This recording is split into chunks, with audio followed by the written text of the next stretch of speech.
what our last question for tonight is NaOH an acid or a base? No spoilers. You may have already seen it if you paused it, or you could have gone back and paused it right at that moment.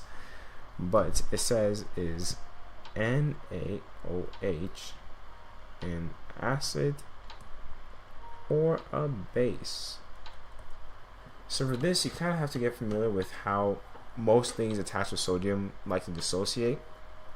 Like, so if we're working with like K values, right? So just K, we don't say K or just KB, just a dissociation constant.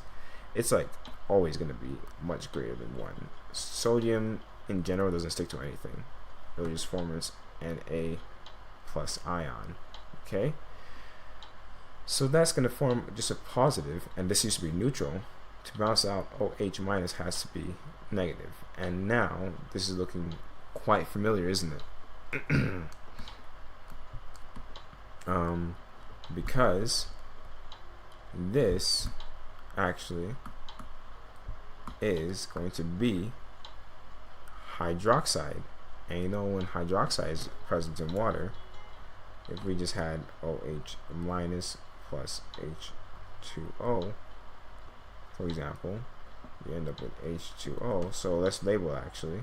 This would be its conjugate base, conjugate acid. So we have a big hint right there. We just go through the rest and we produce so it kind of just goes back and forth. But the point being, at least for the one we're looking at, the OH minus here, that turned to H2O there, okay, we can actually say that NaOH is going to be a base,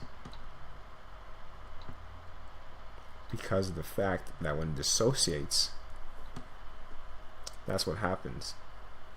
It, attacks sorry, I'm blanking on words. Attacks a hydrogen to become, its conjugate acid. But now, actually, if we want to go by the Bronsted-Lowry definition, right? But actually, let's draw the Lewis dot diagram real quick. Okay, we have Na by itself because it gave up everything, the plus, and we have the OH,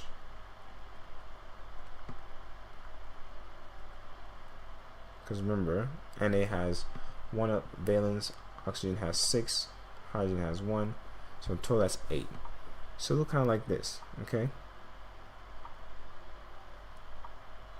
And this will be where the minus is. Alright, look at this right here. It has quite a bit of space and a reason for it to actually go towards being neutral. Okay, kind of like, remember the whole nitrogen situation? These are all hydrogen bonds, things that it really favors. So imagine having all these valence, all these lone pairs, right, looking for another hydrogen bond, so that way they can be more complete. So because NaOH creates ions, well, an ion that has lone pairs, you can also say by Bronsted-Lowry definitions, this is a Bronsted-Lowry base as well.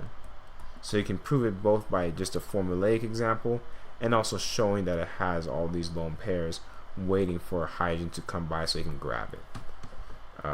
Yeah. So with that being said, acids characterize the presence of hydrogen, while base characterize hydroxide. From the formula, NaOH dissociates to hydroxides, meaning it's a base. And exactly, as you just mentioned, elements from group 1 and 2 are most likely to form basic solutions. I don't really agree with that per se, but the concept is still there that,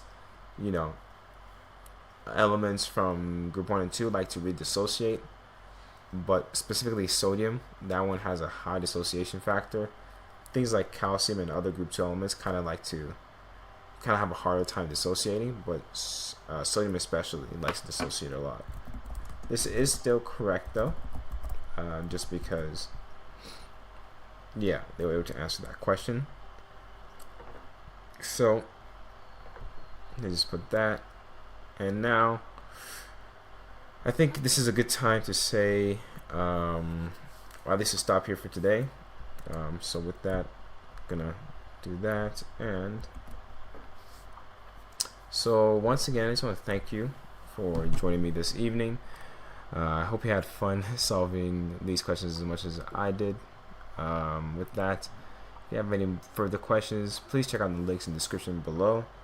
It was very nice hosting this, and I hope to see y'all again. Have a great evening. Okay.